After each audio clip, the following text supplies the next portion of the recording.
చూస్తూ ఉన్నాం. కనుక బైబిల్లోనే గొప్ప వచనం ఈ యొక్క పెద్ద అక్షరాలతో ఇదిగో ఈ మనుషుడు అంటే దాని అర్థం ఏంటంటే, ఈ భూమి మీద ఎందరో మనుషులు ఉన్నారు.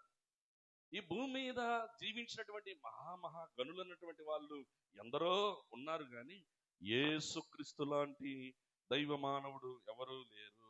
చప్పట్లు కొట్టి దేవుని నామాన్ని మహిమపరుస్తారా? హల్లెలూయా. ప్రియ దేవుని బిడ్డలారా, ఈ లోకంలో చాలా మంది జన్మించారు. ఎందరో ఈ ప్రపంచాన్ని జయించినటువంటి వాళ్ళు జన్మించారు. కానీ ప్రియులారా, యేసుక్రీస్తులో ఉన్నటువంటి ప్రత్యేకత ఏంటంటే, యేసుక్రీస్తు లాంటి జననం ఈ లోకంలో ఎవరికి లేదండి. ఎంతమంది నమ్ముతున్నారు? పరిశుద్ధాత్మ మూలముగా గర్భము ధరించి యేసుక్రీస్తు మరియా యొక్క గర్భములో జన్మించడం అది అసాధ్యం, కానీ దేవుడు సాధ్యపరిచాడు. ఆయన లాంటి జన్మము ఈ లోకంలో ఎవరికి లేదు.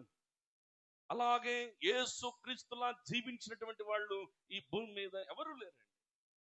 అందరూ పాపము చేసి దేవుడు అనుగ్రహించు మహిమను పొందలేకపోతున్నారు అని బైబిల్ తెలియజేస్తూ ఉంది. కానీ యేసుక్రీస్తు ఈ లోకంలో జీవించినప్పుడు 33.5 సంవత్సరాలు జీవించిన ప్రభువు పాపము లేని వానిగా ఆయన జీవించాడు. హల్లెలూయా.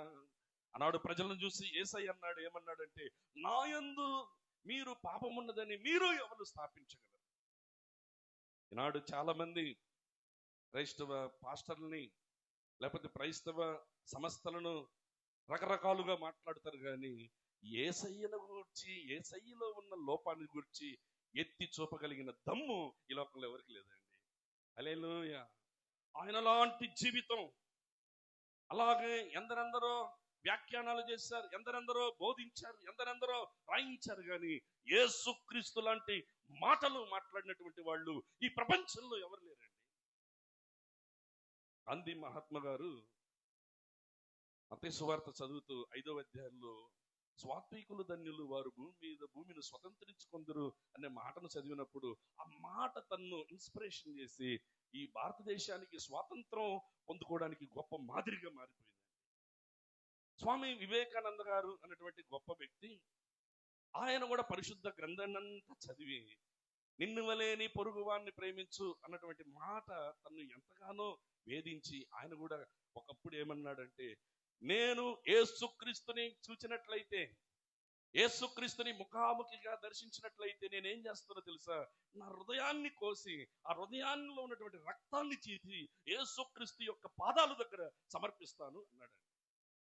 ఎందుకు అంటే, యేసుక్రీస్తు లాంటి మాటలు ఈ ప్రపంచంలో ఎవ్వరు చెప్పలేదండి. హల్లెలూయా చెప్తారా? హల్లెలూయా. సిలువలో యేసుక్రీస్తు పలికిన 7 విలువైనటువంటి మాటలు ఈ ప్రపంచంలో అనేక మందిని ఇప్పటికీ మారుస్తూ ఉందండి.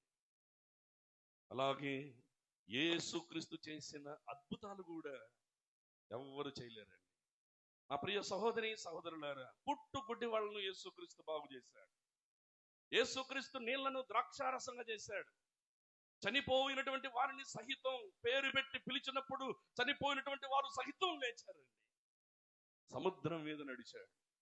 కుష్ఠరోగాన్ని బాగు చేశాడు. కుష్ఠరోగానికి మందు లేదండి. ఏదో పైపైన మెయింటైన్ చేయొచ్చేమో కానీ కుష్ఠరోగానికి పూర్తి మందు లేదు. ఈ అసాధ్యమైనటువంటి కార్యములను యేసుక్రీస్తు మానవుల కొరకు చేసి చూపించాడండి. హల్లెలూయా చెప్తారా? అలాగే యేసుక్రీస్తు మరణించినట్లుగా ఈ భూమి మీద ఎవరు మరణించారు?